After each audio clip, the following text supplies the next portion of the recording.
Hey guys, how's it going? What up? Welcome back. Woo! Good to see you. How's it going? Let us know. Hey, you guys know the number right here? Shoot us a text. Boom. Right there. Bang. If you want to talk to us, we would love to interact without you. Without you. Well, kind of. With or without you. Should we sing it? No, we don't. We would love to interact with you throughout the night, and that's Absolutely. the number to call. So let us know how you're doing. How are you doing? I'm good. I'm good, but there's a big but Okay. there. I've gone full blown stir crazy. Like I think, and I don't mean to make light of a very serious disease, but I think I have schizophrenia. All right. Because here's the deal. I go throughout my day and everything I do, I hear these voices. Okay, again, this is not all the way true, but I hear these voices. I'm constantly, like every doorknob I touch, like if we order takeout food, I just kind of hear this like soft whisper, like the Rona. You know, it's just like, what if it's the Rona? What if it's the coronavirus? Like everything I do, even the regular things, like not washing my hands enough when I walk in the door. Like I just hear it's making me go mad, like proper mad, dude. I don't know what to do. I can't go on any more walks, or else I might as well try to be an Olympian walker at this point. Like I've gone, as you can see, I'm good, but I've gone full blown stir crazy. It's all right. How many of you are with? Please tell me I'm not alone. I cannot handle anymore. That's all I think about, and I try not to think about it. It's like I'm constantly swatting away flies because I want to live my normal life. I want to like stop worrying about it because I know that, like we talked about it the first week we did this. Like fear is a natural thing, but at some point, like we got to give those fears to God, right? And I think like we could talk about that again. And that's like, I'm going through it myself of like, okay, I got to be wise about this whole virus thing. I got to make the right decisions, but like, I want to live, I want to do me. Mhm. I want to go outside. I want to go do things. Like it's nice weather. Yeah. I don't want to worry every single doorknob I touch, you Yeah. know, like I Yeah. just hear it in my head. I'm like swatting away flies, like go away. Like, let me do me. So I don't know. I'm kind of in a different spot. I'm really not afraid of Corona. I think I told you that from the beginning. Like, Yeah. If God wants to take me home, I don't want to leave, but if He wants to take me home, then fine. So I'm not really worried about it. Plus, I'm not like in the demographic that is most in danger. So I'm not so much worried about that. I enjoy the extra family time. I like the schedule. My kids probably don't like their homeschool teacher. That guy. Yeah, he's kind of grumpy. But I like the extra walks. I kind of like all of that. But it's not the fear of Corona. Mm-hmm. It is people. It's the gathering. So Sunday morning, it's weird. I really do enjoy this. I cannot think, other than vacation, I can't think of a time where I'm with my family Sunday morning. Mm-hmm. Like that never happens. Or Right. to be in a worship service with my family. That doesn't ever happen. Right. And so that is really a real nice blessing. For sure. And the extra activities that we get to do as a family. So I do appreciate that. But I miss, like I was just telling this, shout out to the youth staff, I was telling them this week, like, hey, when this is over, we just need to get together and have a big celebration and just be back together. I'm really excited to be back with all of you guys. Like the missing the times of worshiping together in the same room, just hearing all of your voices and seeing the hands thrown up, like just worshiping together in the conversations. And you know what? This is something. It's funny. You find out about your group when stuff like this happens. We've got a really competitive group. Yeah. Oh, yeah. Just talking to like other youth ministries across the country, and they talk about the dynamics that they have. And it's just part of our DNA, so we don't really think about it. But every single game that we have, like whether it's an intense game or a really easy game, there's like all in people, and they're throwing their bodies into it, you know. Somebody's got to win. And I was going through some of our videos right here on our YouTube channel and just seeing some of the stuff that we've done. And people are just like crazy. And I'm going to get that inflatable plastic ball. You know, but it's just an inflatable plastic ball. Well, even you and I, like shooting baskets, we're like really bad at this game, by the way. We were really. I kicked your butt. I know. 1 point. That's at 1 point. Last week was so funny seeing the video afterwards because, like, my finger hurt from flicking that football so hard. But we wanted to win. That's what it is. We wanted to win. What are people saying? Hey, well, first, I feel like we should address the elephant. Oh, people do not. Yeah, this may be the first time. Are we blowing up on a monumental moment? I've gotten a couple texts. One, shout out Kyle Harrison. First text of the night. I like Nate's hair. You know what? I needed that. Do you think it's sarcastic? You know, I mean, it's Kala. I know. It's hard to know. No, she's a good person, though. Oh, of course she's a good person. Sarcasm is legitimate language. Yeah, I loved it, though. You can do that in text message now. I'm pretty text savvy. Oh, yes. Love yeah, it's message. kind of annoying, I think. Really? Yeah. I like it. It's so easy, so fast. It's easy for you, but as a person, you get a text message that says, this person liked your message. It's true. It's tedious. Instead of like, thanks, man. Yeah. I don't like it. Not a fan. Let us know if you're a fan of the liking somebody's message. I think it's lame. Yeah, let us know. That's a good poll. But I'm old, so. Yes, you are. It's fine. Yeah. We got Elliot here. We got Connor. Mike sent us a GIF, which is probably like a miracle since he barely knows how to work a phone. Somebody showed him how. But it was a good one. It was funny. You know? Is it Fresh Prince? Who is that? No, it was random guy. Oh, just random guy. Yeah, random guy. That's his name forever. All right. Yeah. Grace, Josh. Hey, everybody's here. My family. I guess I can't talk about them now. Cal can confirm it's not sarcasm. So not sarcasm. Okay. My heart goes out. Is that sarcasm? Stop. It's like Inception now. Can't handle that. It's too deep. Hey, so what can we ask them? I want to have interaction with my people. What can we ask them? Here's a good one because I know I said I can't go on any more walks, but I have to because I also go even more insane. So where are we walking? Like around town, we got different places. I walked up with some buddies. We went up Mormon Grade or Pikes Peak, if you know where that is. Nice. That was a big one. We took some beautiful pictures up there on Saturday. Yeah. So that was good. What about you? Where you been going? I kind of stick to my same path. Really? I mean, I'm boring though. Well, if I'm trying to add some distance, so I've gotten up to about 3 miles. No, that's not true. My loop around the block here is about a mile, and it's a mile to the house. So if I walk to work, then I can get like a couple of miles in. But the other day I decided to walk the dog. So I went from my house here around Titan, around the backside, down to the high school, then down and then over towards the Ogis's and that back road, all the way over, then back up by the Johnsons and then back to my house. So that ended up being 5 miles door to door. And it was beautiful, except for in front of the Ogis's house, there's no, I mean, maybe this is on purpose. There's no sidewalk. So like I risked my life a few times. There's some farmers cruising by there and I think they're serving for you. They're like, get off my road. Just trying to give you some chin. I'm like diving into the ditch, you know, but it was beautiful. It's a battle out there. It's a battle out there just for our sanity. Yeah, in the pandemic. I don't know, man. Yeah. 5 feet. I'm getting some text messages right now. Little Miguel is in shock. He's in shock from the haircut. Is he crying? I don't know. Almost a fifth grader type deal. Like you should know. You should know this. Oh, don't look at that. You should know this. But here's another thing that I need to know is some people, depending on where you're watching this, you may not be able to see the TV very well, and so we need to know like fairly quickly. I can see that, or I cannot see that. But we're gonna read them out. So we will read them out and we'll try and respond. And sorry if we don't get everyone, but so we will try. I'm going to be on it this week. If you're on the chat, let me know right away so I can see it that way. You don't have to text all these answers. We're getting a couple I can see. I see the TV. Nice. Okay. So, this is one thing, but when the question comes up. So you think you can homeschool? Yeah. Nice. All right. So here's how this is going to work. No idea how this is going to work.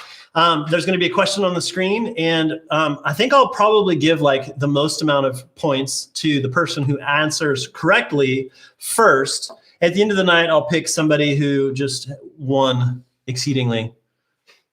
And we'll know. And then I'll deliver something to you. We'll know. The special thing about my delivery service, it's fun for me. It's kind of like egging somebody's house, only less illegal. Is it a drive-by? Yeah, it's like I don't want to interact with people either, but I want to like see them get it, So those of you who I've delivered to, it's fun. It's like kind of a quarantine social distancing wave. But basically, I take things that I find at the church that I don't think that we need anymore, and I deliver it to your house as a prize. Chiefly things that have been in the freezer for a long time, and it's time to offload them. Now, that's bad. So last week, this will be part of the equation this week. Those little icy juice things, those. Right? They can't go bad. I think they're toxic waste. They don't go bad. Like those colors are not found in nature. They give you superpowers though. So yeah, that's true. So it'll be some of that, and then it's my own little special concoction of I love you. So that's what they're competing for tonight. Okay, right on. So you think you can homeschool? So you think you can homeschool? Elliot Harrison says he can because he is homeschooled. So. I'm not going to say anything about that. Yeah, me neither. Homeschool people are, anyway. Boom. I was going to say smart. I want to finish that sentence because it sounded really mean. When is an atom stable? A, when it has a full outer orbit. B, when it has the same amount of electrons as protons. C, when it has no neutrons left. Or D, when it has an odd number of valence electrons. I don't even know what that word means. Yikes, that's bad. Yeah, we're going serious here. Like these are legitimate. Okay. All right. So I can see who answered first. Okay. We're getting a lot of answers though. A lot of answers. Yeah. Okay. So there's enough answers in. Let's go ahead and go for reveal the answer. Boom. A. When it has a full outer orbit. Yeah. Okay, interesting. I'm not going to pretend like I knew that. I didn't. Me neither. And I got to be honest, I'm a little worried because Kate texted in and didn't put that answer. And I honestly want to trust Kate more than the game. So I don't know. She's like, it's wrong. This is super awkward. It's possible. Because everyone else said B. Like a lot of people said B. Oh, no. But. Did anybody get A? Hope said A. Hope. Hi, Hope. First of all, say hi. Only one. Only one who said it. So I don't know. Yeah. According to this, you are right. That makes it easy. I need a way to tally. This is awesome. I forget this every week. Wait to record who's winning. We got this. You know what? It's Emily Barnes. I don't want to forget. No, wait, never mind. Emily said not B. the only one. Okay, Emily said good. B. Never mind. It doesn't matter. Oh, never. Next question. Hey, one more thing. Oh, Hey, if like you just take a minute and like text one of your friends and say, "Hey, check this out with me. We're having fun. you're like, yo, Check out this channel. come see if you can homeschool. Yeah. All right. Here we go. Who was the 28th president of the United States of America? A. Calvin Coolidge. B. Woodrow Wilson. C. Herbert Hoover. D. Theodore Roosevelt. Okay, we're ready. You know what's fun about this? My watch. Okay. Is it just blowing up? It's like massaging my wrist. Nice. Yeah, it's boom. I bet that can cure like carpal tunnel. That'd be sweet. Or cause cancer. One of the two. Yeah. Tough. Yeah. Okay. I can see who answered first. I don't know if it's right. I'm getting a lot of one letter here. So I'm guessing. Okay, let's reveal the answer. Woodrow Wilson. Okay, everyone else said B too. That's good. First answer in was from Josh, but Josh said D. So Teddy Rose, not the 28th president. I wouldn't have known that off the top of my head. Next, Grace. Grace, way to go. You were first. Yeah. You were the first right answer, so you got it right. It'll be easy to deliver to you. So Now you have please keep bragging winning. rights over Josh. Josh, sorry about that, bud. Everyone else though, B, Callie B, Whitney B, Will, Emily, Mike, Madison. Kate? Wait, Kate said C. What is going on? Maybe it's not Kate. Oh, true. Yeah. True. Good call. All right. I kind of want to set up a camera in my house and see what actually happens right now. Like, are they actually Also, just outside playing CrossNet or? if you're in the room with someone who's trying to text in as well, take their phone. Like, if you want to win, just like it's an easy way to win. That's all I'm saying. Turn Just, off the Wi-Fi and go on the cellular. like Shaquille O'Neal. That like That's the kind of aggressiveness that we have. Hey, let's move on. boom. What is the largest city in Canada? I don't know. Where's Canada? Oh, This way. Vancouver, Calgary Montreal. or Toronto. Go ahead and answer. Let's see. Oh, I can see who answered first. I've got faith in the person who answered. I do. Wow, a lot of people. This is fun. I think we're going to do this for a while. We may not go short Livy. tonight. Hi, Livy. I didn't know you were here. Oh, that's sweet. Right on. Okay, can we reveal it? Yeah, reveal. D, Toronto. Oh, man, William was the first to answer, but he said Montreal. Oh, Let's see. Who was the first one? Clara Johnson. You said D, Toronto. You were the first one to do it. Right on. good job, Clara. Way to go. A lot of people. Let's see. Oh, we got some people. Hope got it right. Mike, Maddie, Kala, Connor, Good. All right, next question. Paul Bauman. 1 cup equals blank ounces. I know this one. Know this. I know this one. All right. A4, B8, 10, 12. 12. Okay. Whoa. Apparently, Elliot is throwing out an accusation that Cal is using Siri. That's the way it goes. You got to use all your resources to your advantage at this point. If Siri is a resource, you got to do it. Okay, I was just reminded that I'm supposed to be checking these too, because not everybody is texting. Oh, nice. Okay, So, you watch that. I'll watch so Maddie and Letty, sorry about that. But brutal. yes, I am seeing them. this. Got it. Can we see the right answer? Reveal. Yeah. I mean, 8 ounces. Yeah, For sure. for sure. I got to be honest with you. I kind of got lost in the text there. I didn't see the time that it came in. Maddie said 8. Okay. Maddie is using Misty. That's information I'm getting from She's Emily. like From texting around the people world. are just throwing out- Anybody who people will are let throwing those out idiots know. Wild accusations. We're sorry. right We're sorry. now. Sorry. This is what keeps happening. What? I look at the computer Well, don't do like I'm talking to the camera, because the camera's over there now. I'm sorry. Talk to the Sorry, camera. people. Okay, next. Boom. The words the, and a are known as what in English grammar? All right, you watch that. You watch that. Adverbs, Pronouns clauses, or articles. Okay, I can see who answered first.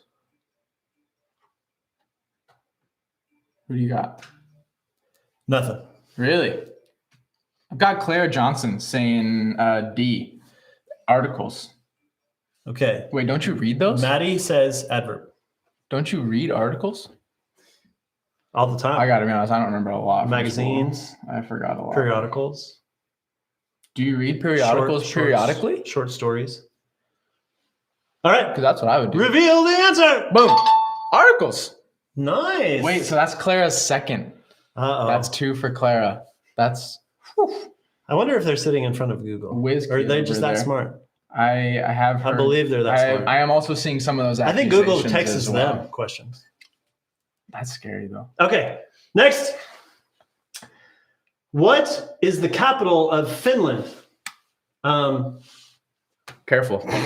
Turku, Oulu, Helsinki, or Tampere. Yikes. People are just guessing. No way Sorry. you guys know this answer. Sorry if you're from Finland. Also, if they There's are like zero chance we this got those fast on Siri and then to text, like what is this world coming to? Like that is so fast. Yeah. Yeah, because there's a little bit of a latency between when There's we even say delay. it. I'm getting You know text what? like They're probably just typing A. 3 seconds after we finish. It's pretty impressive. All right. No answers here. Oh, Maddie says C just now. Reveal the answer. Helsinki. Everyone said C. Okay. Wow. Everyone is getting it right. Somebody, are you guys looking the answers up? Hey, let's see. I'll play the game, the next one, and I'll Okay. try and guess. All right. And we'll see if they're playing Without fairly. Google. Yeah. If you're playing with any sort of outside source, please stop. I mean, that's kind of funny, to be honest. I think it's It funny. is funny. We didn't say you couldn't. Keep going. But it's not fun. Next question. What is the primary function of leaves? A, toilet paper. Just kidding. That's not it. Don't do that. To provide shade and protection. B, to provide food for insects. To gather as much light as possible. To get rid of excess water that enters through the roots. I'm going to look real dumb, right? No, come on. That's easy. The primary function? Well, I feel like it's easy, and so watch me be wrong. Okay, let me think this through. The primary function of leaves. They leave sometimes, hence the name leaf. It's C. That's what I thought, right? It's C. It's C. It's C. Reveal the answer. Boom. All right, let's see what everyone else said. Everyone else said C. That wasn't a good one. Bunch of smarty pants out there. Oh, we got some C's, got some D's. All right. Okay, next question. All right, -10 plus -6 equals -4, -16, 4, or 16. Ah. I'm not even going to try. Oh, I'm gonna math, man. The answer is Google. That is the answer. Whoa. This is. Wow, my wrist is like about to catch on fire. Yeah. Holy cow. How many people are in here? 27 people are in the room. Someone said your mom. That is I've the right been waiting answer. for that Who is answer all Who was night. it? It's Jeff, I wasn't think it? it was from the Lion family. Yeah. The I'm answer hoping is it was Bryn. What's the answer? -16. 16. Yeah, right on. A lot of people said that. It looks like first one to say it though was Elliot Harrison. That's what I'm seeing. So since this game is Are You Smarter Than a Homeschooler? Should he even be able to play? That feels like he's got a distinct advantage. All right, next question. You win some, lose some. What is the complementary color of blue-green on the color wheel?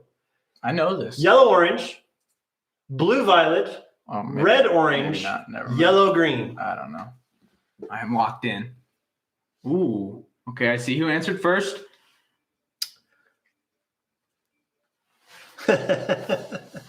We're not making fun of homeschoolers. We're actually being nice to homeschoolers. Homeschoolers very love you. stereotypically are very smart. Very smart. Okay. Let's reveal the answer. We got a lot of different Yeah, answers. yeah, here. we got a lot of different answers. Red, orange. Oh, so that's that C? I have a green here that is not accurate. C is Looks like we've got Whitney Griffith coming in with the right Whitney. answer. A lot of people came before her, but got it wrong. Ah, see, it pretty crazy. doesn't pay to be the Doesn't fastest. pay to be fast. Just pays to be right. Nice. All right, next. What is the largest organ of the human body? The liver, the lungs, the skin, the intestines? Oh, I know this. This is Wow. easy one. So fast. I see who answered first. Maddie says, yes, we are. We are, because she was saying she's homeschooled. Yes, you are smart. Maddie who? Connor. Oh. Hi, Maddie. Except for Maddie, you just got that question wrong. Oh, sorry. Can we show the right answer? Let's do it. The right answer is skin. See. Yeah. Grace Anderson, you were first. Right on. Kirsten, Will, everybody getting it right. Clara, Maddie, Mike, way to go. Really throwing it back to your roots. Letty got skin. Nice. Yep. Good. Right on. All right, next. Should do like one more. Is that the last one? That's the last one. Okay. It was getting a little long, but I was having so much fun. I was having fun too, and these guys were loving it. You guys were rocking it. That's awesome. You know what? One of my favorite parts is I don't think I did it much last week, but afterwards, like tomorrow, I go through and just like, thanks for playing. Nice. It's kind of a fun way to catch up. Dude, that's awesome. Yeah. I don't know if people like it, but I like it. Do they send you back? They're like, who are you? do they do the thing where they like someone they like your message? They give you. You know what? I bet I'm going to get a ton of that tomorrow. That's awesome. All right, friends. Well, thanks for playing. Who do you think won? So we're not going to ask them because they're going to vote for themselves. Yeah. Who do you think won? Are they voting for people now? Yeah, they're voting for people. I know that Clara was a repeat winner. Grace got a couple. Elliot, I think, had 2. So, you know. Not really very helpful. Do with that. Caleb, what do you think? It can't be homeschooled to win. Whoa, bro. I feel like he just solidified Elliot's win. I think that comment like pushed me over the edge. Whoa. Yeah.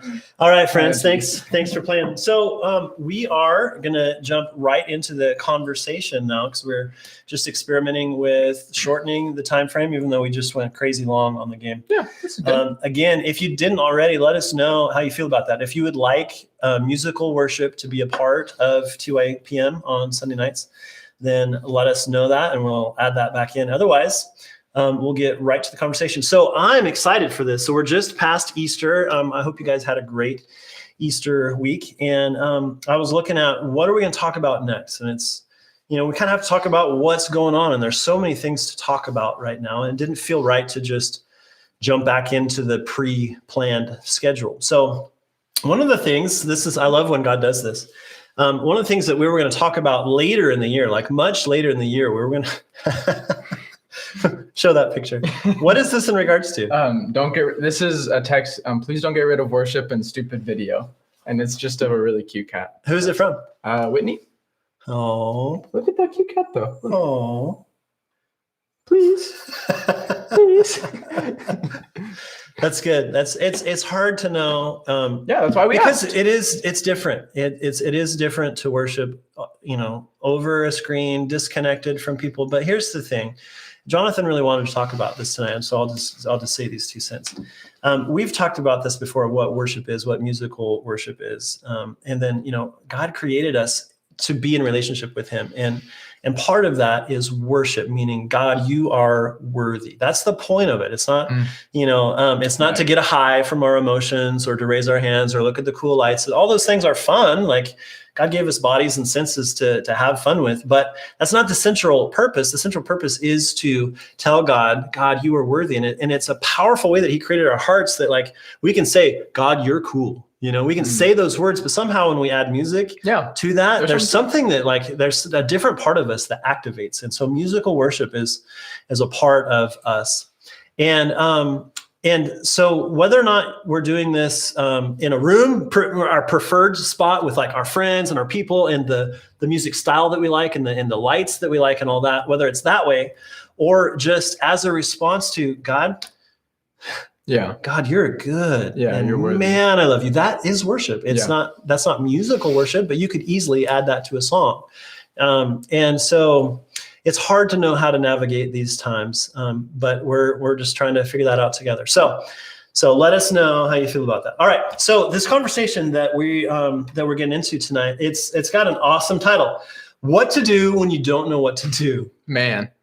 That's a mouthful. That speaks to my soul right now. But we've got a lot of that going on. Nobody has ever seen anything like this before. I mean, I guess I don't know a ton about history. I guess in the 40s there was like a influenza. Yeah, that was a big one. Right. So there are some people who are alive who have experienced something similar to this, but nobody recently. And so certainly none of you guys, right, have experienced anything like this. And it's just hard to know how to navigate this.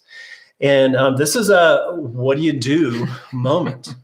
I'm so grateful that God, in his infinite wisdom, said, I'm gonna leave the amount of information that I want you guys to know how to navigate life in this book. Now, there's truth that's outside of the Bible that we're able to use conscience and creation, where he's given us brains, we can decipher truth. But this is what he said, like, this is what I absolutely want you to know. Here's the owner's manual. And so here's like the basic instructions before leaving Earth. Right? Bible? Nice. Yeah. I've never even heard that. I made it up, right? Just no, I didn't. Oh. And so there are some things in here. So that's what we're going to talk about tonight. And as we get into that, we want to talk about, have you ever noticed that there is like kind of a duality to our personality? And that's a big word, right? So duality, dual, two. We have like parts of our personality that are sometimes this and sometimes that. Go back to middle school, and can you think of a time where you were kind of like one way in a certain environment and another way in another environment? Yeah. I was thinking about this the other day, and I wouldn't even call it duality. I would call it all the alities. Like, because all-ality, right? I mean, and I think more so even in high school or middle school, and maybe some of you guys can relate. Sometimes I feel like a chameleon. Because I think we talked about it a couple of weeks ago. We have this thing in our hearts that says, like, we need to be accepted. We want to feel valued. We want to feel accepted in any group that we're in. So whether it's the sports team that we're on, or the close friend group, or just like the math class that we're in, right? We start to mold our personality towards those around us in order to either be accepted, be liked, find a new friend. Some of it is just like, hey, like I want to find some common ground with you.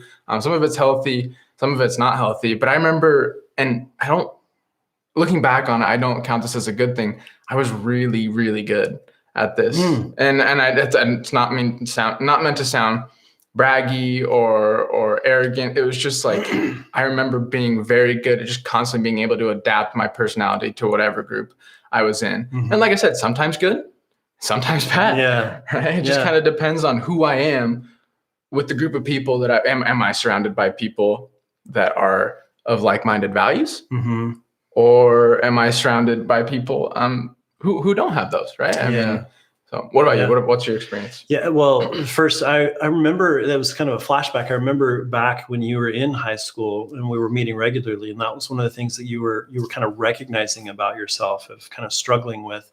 The pro is I feel like I can fit with any group of friends that I'm around, or any group of people that I'm around. But the fear is that, like, I'm not sure which one of them is me. Yes. And I think that's really, really, really tough in this stage. And coming through middle school, there's this whole spectrum. In general, you're less self-aware when you're in middle school than in high school you start to. And that's just how our brains function. And that might sound hurtful, but it's just a scientific fact. It's just how it is. Not to say that you can't be more advanced for your age, but in general, people are less self-aware, and in general, you start to discover who you are based on what other people say about you, and you start to test more and more. Okay, my parents or significant relationships in my life have told me this is who I am. You start to test that. Well, okay, what are my classmates? What are my teachers? What are my coaches? How do they respond to me? How do they, who do they say that I am? And you start to kind of compile that evidence. And so, I remember, like, in middle school, one of my personalities was, I was the kid that there was like this really popular filthy rap band. And I was the kid who knew every single lyric word for word by heart without the music even playing. That was one of my personalities. And then I would go to the drama club, and I was like, the drama nerd. And then I would go and I'd play basketball, and I was a basketball kid. I started skating in middle school, and so I would hang out with the skaters. And I had these different kind of personalities that each of them had a little bit of a dress code, had a little bit of an attitude, different language, social norms, how you would treat one another, the things you do that you wouldn't do. So I also was like the smart kid and also the kid who would fight anybody. Like I had a lot of different personalities in middle school. Yeah. And I was kind of like trying them on, I guess. Yeah. You were trying to see, I mean, that's what you're trying to do though, right? Like we're all on the hunt for identity. Yeah. Right. I think so this is not going to be a very helpful answer, but I think the answer is it is all of them. You are all of those things. You're not just like one personality, but that develops over time where you start to weed out. So for example, in my example, you weeded out the really bad rap. I really liked skateboarding. But at that time, everybody who was skateboarding was also smoking, skipping school, doing drugs. Right. And so that was really, really tough for me. And I also started to notice that like these people that I like and I admire, they look really down on those people. And that was tough for me to be like, man, I like skating, but I don't like the culture that goes along with it. And I wasn't strong enough myself to like change that culture. Anyway, to move this conversation forward, here's what we're talking about tonight. Do you ever feel some of that duality at home? Yes. I know for myself, like here's a great example. I'm not going to embarrass my family too much. I don't think this is embarrassing, but let's say hypothetically that sometimes there's a family that like when the movie's over and that like really hyped song comes on, this family might just jump up and just start dancing. Okay. Right? How is that different? Like, how is that weird? How's that different? Well, like that doesn't really happen in public, although I wouldn't put it past this family, honestly. Right. But I've not yet to experience that. Maybe goals. Goals. Hashtag. But there's some things that you would do like kind of in a protected environment where like nobody's judging us, nobody's watching. We can just like let it go and have fun, and nobody's judging us right now. But you may not do that in the middle of the mall or whatever, right?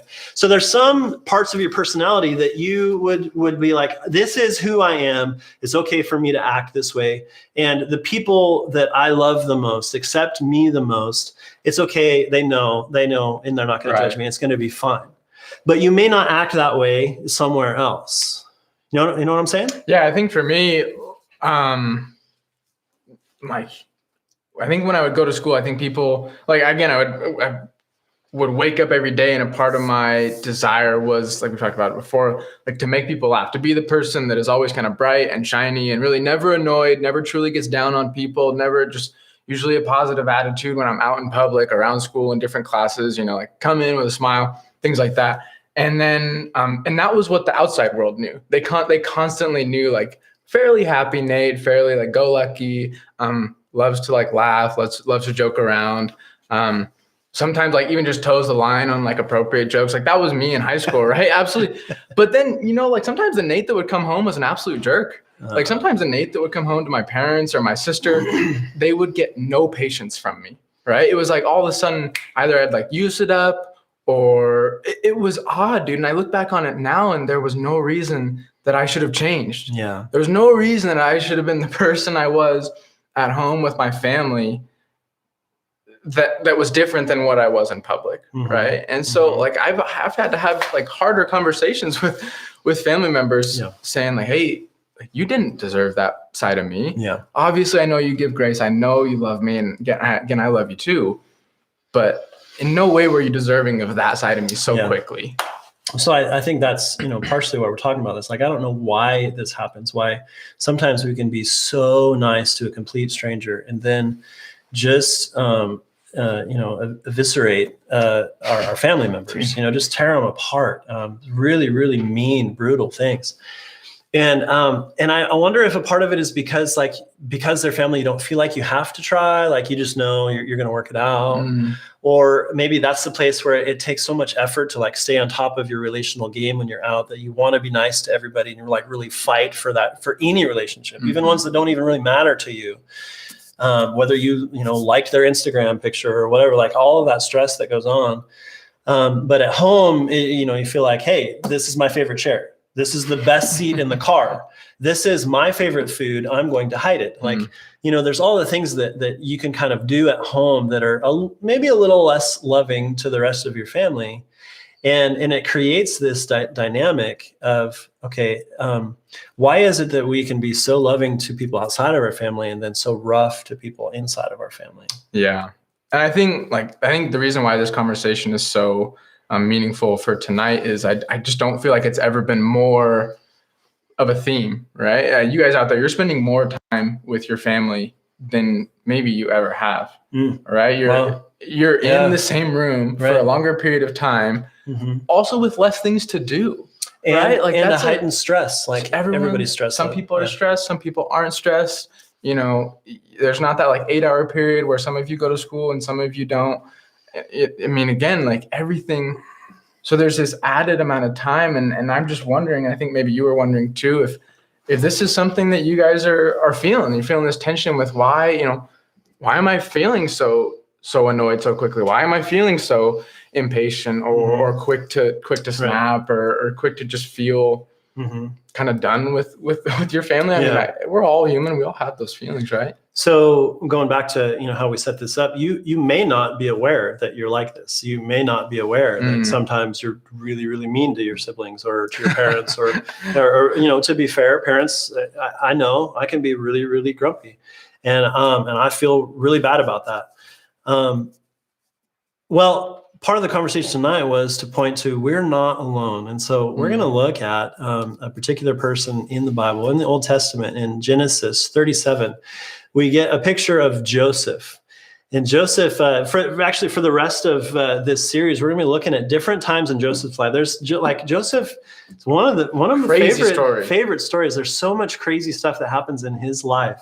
And he's a great person for us to look at and say, what do you do when you don't know what to do? And I think, he probably asked that question a lot. Man, what am I supposed to do now?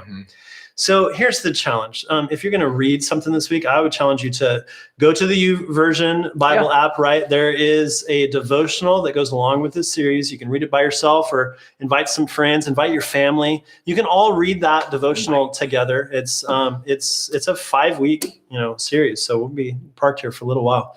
But really, really, really good stuff. And we're going to be looking at Joseph's life. And so tonight, if you haven't read his story in a while, just go to chapter 37, and this is where we jump in tonight. So we see this little picture of Joseph. Now, there's some backstory. Joseph's kind of got a messed up family. Yeah. Now, I'm going to guess that his family is a bit more strange than yours. You don't have to guess. I'm going to guess that his story is family life is a bit more messed up than yours. And here's where we get to, there's a dad who really, really wanted kids from one wife, but he ended up having 4 wives. And the kid that he really wanted finally showed up after 11 other kids. So that's 12 kids.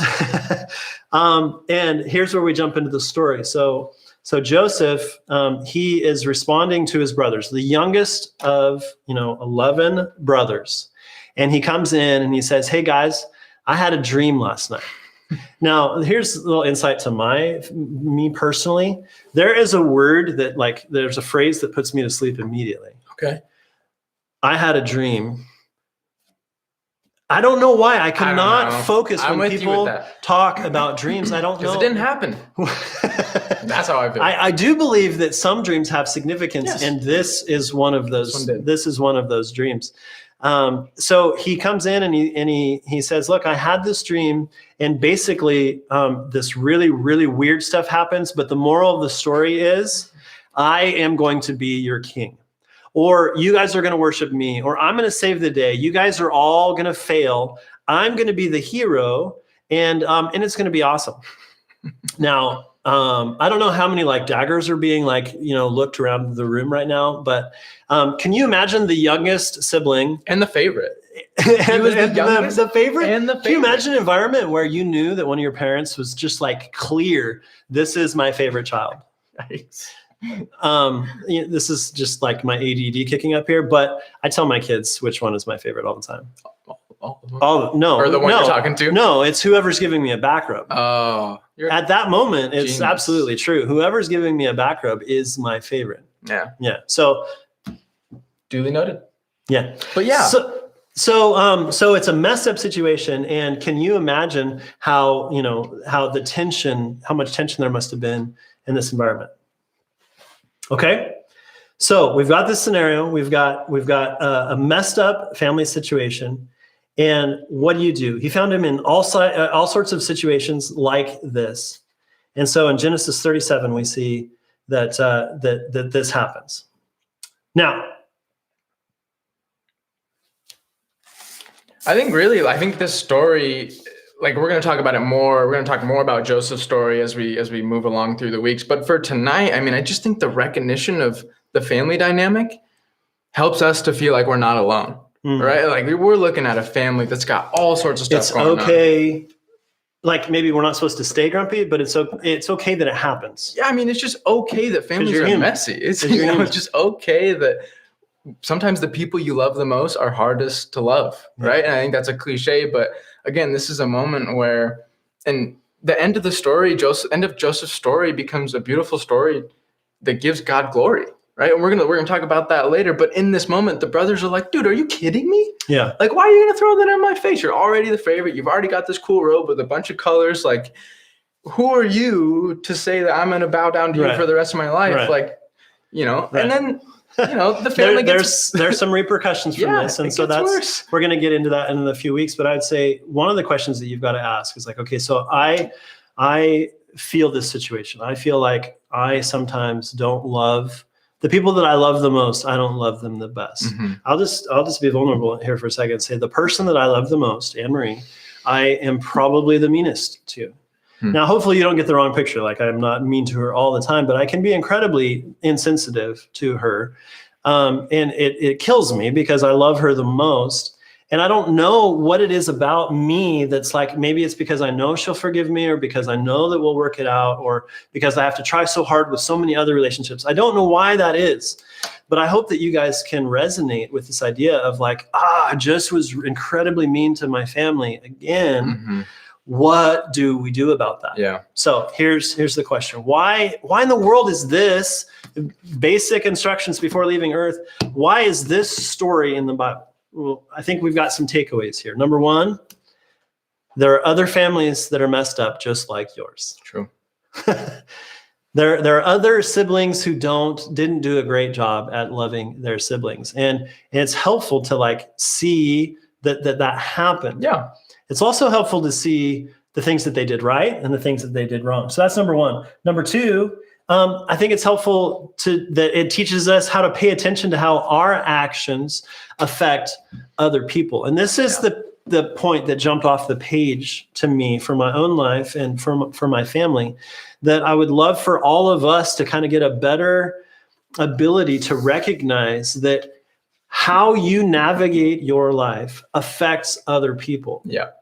That's where I think we often fail, is we kind of just navigate like my opinion is the only opinion that matters. Like what I want, my comfort, my things, my thoughts, whatever, that's all that matters. And then we don't consider other people's thoughts or opinions or whatever. And so if we come in and, like we're just like really, really excited, but everybody else is asleep.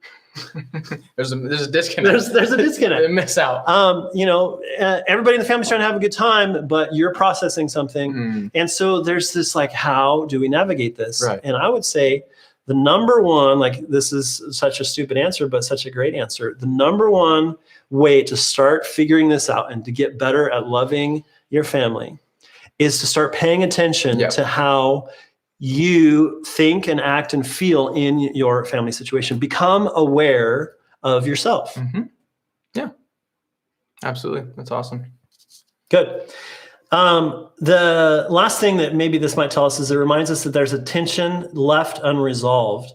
It's not just going to go away. Right. And we see this in relationships all the time. It's a little bit of our culture. It's a little bit fight or flight, like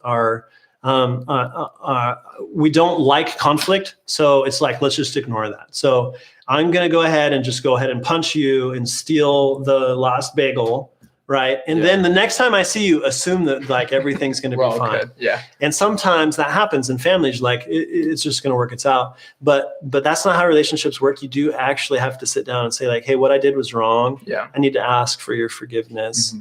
And then I understand you hurt me, and I forgive you. Those are very powerful words. I know I've been talking to my family a lot about this lately. My desire, there's some families in the church, you're related to one, that I love that they spend so much time together. My family is pretty separated, fairly distant. And my hope is that that will break with my family, and that I'll have a lot of connection with my family. Now, I don't know if every parents, staff, let me know how you feel. Like maybe every parent wants that, maybe every parent desires that, but like I really want that to change with my family. And I think some of the keys to success for that is not just with your family, but all of your relationships. You have to be vigilant about going and saying, hey, is there something between us? Yeah. Can we talk this out? Do I need to apologize for something? Do you need to apologize for something? We just can't have that stuff between us and then pretend like the relationship is going to be okay. Mm-hmm. Yeah, that's really good. So the other verse that really stands out to me in this, and it is one of my favorite verses, comes from Philippians chapter 2, 3-8. I think we have this verse here. Yeah. Do nothing out of selfish ambition or vain conceit, rather in humility, value others above yourselves, not looking to your own interests, but each of you to the interests of others. And I often will, that's one of the memory verses that I like. I would say that verse is pretty close to my heart, the way that God has created me. And I will often kind of condense that to look not only to your own interests, but to the interests of others. Mm-hmm. And what I love about that is like, it's okay to take care of your own interests. It's okay to do that. It's okay to take care of yourself, but you're not just solely focused on yourself. You want to look to other people's interests. Now, the way that this is said is a bit more on the side of look past your interests to other people's interests. And I appreciate that wording as well, to say, what can I do to take care of the people around me? So I know you have a favorite chair in the house. I also like that chair, but tonight I'm going to give it to you. Yeah. Right? I know that you like that restaurant. I don't like that restaurant, but I want to go there because I know you like it. There's so many scenarios where we can do that to our family, to our friends, where we're like, okay, this is not my preference, but because I care about you, I want this to happen for you. Mm-hmm. Yeah, that's awesome. Good. So the takeaways here tonight, I don't know if you've talked to your small group leader, if you're going to head off to a Zoom group here or not, but I think some of the questions that we have to kind of process, I would say one thing is, how do we get better at this? Pay attention. Yeah. Pay attention to your attitudes at home, and then just kind of watch. So maybe you've got like the gold medal for slamming doors in the house. Like that's your thing. You may have either intentionally figured this out, or maybe it's like kind of a hidden thing, but you know the buttons that like set your parents or your siblings off. You know that if you do that, they are going to get upset. Well, that locking those things down and knowing, okay, how I act affects the people around me is a really, really powerful step. Next step. The next thing I would say is you need to be in an environment where you can process these things. Now, it would be awesome if you could do that with your family. If you have, parents, families, if you're together right now and you can have a conversation about, hey, how are we doing? How are we doing at loving one another? Is there anything that's come up recently that we have not been doing so well at? How can we change that? Mm-hmm. Right? And just kind of fight for that spot where you want to be together. But another place that is really, close to our hearts is we think this is a really powerful reason why you should be in a small group, is that you can have some other people around you who want to accomplish the same things in life. And hopefully you'll be developing a relationship with those friends and with that small group leader where they've earned the spot in your life to say, hey, I saw how you talked to your mom the other night, and like, I know that you didn't mean it, but gosh, you should have saw her face. Like that really hurt her. And so to have those kind of really, really loving, trusted friendships to be able to come to you and say, I know you're not trying to hurt your family. And so let's pray about that. Let's try again tomorrow. Let's get better at that. The last thing is that kind of connected to that is having a conversation with a trusted older person in your life. And so I would say that's probably your small group leader. It could be another one of the staff. It could be maybe an uncle, another family member, or something that just a little bit removed from your specific house. But find wise older counsel that can help give you advice. I know that can kind of be scary to approach somebody like that, but the Bible, and we're going to talk about this in future weeks, why this is really, really helpful to have some older, wise people in your life say, hey, I need some help. Can you give me advice? And they will love that you asked that question. They've been there. Yeah. They're not answering questions that they haven't interacted with before, Mm-hmm. Awesome, man. Yeah. Well, so we're going to send you guys out. I don't know if all groups are going to meet now. Some are going to meet later in the week. If you don't have a group and you want to join a group, you can text that number and I'll try and help get you in a group. But otherwise, I want to pray for you and then we'll send you out to your groups. And so let's pray. God, I pray that you'd help us to figure this out. We've been spending a lot of time with our families, and it would be awesome if we came out of this really great at loving our families, or on a path towards loving our families better. And so I pray that you would guide these conversations, just help us to get better at that. And God, if there are students who they're the only kid in a family, I know that you have friends in their life, you have relationships in their life that you can help them get better at that or just with parents or significant others. God, I pray that you would guide these conversations and help us to know how to love you and love the people around us. We pray these things in Jesus' name. Amen. Amen. All right. We miss you. We love you. We hope to see you again soon. Until then, we'll see you next week. If you need anything, reach out to us. We would love to just text, talk, whatever. Call us, FaceTime us. Yeah. Do whatever. All right. Miss Love you guys. See ya. See ya.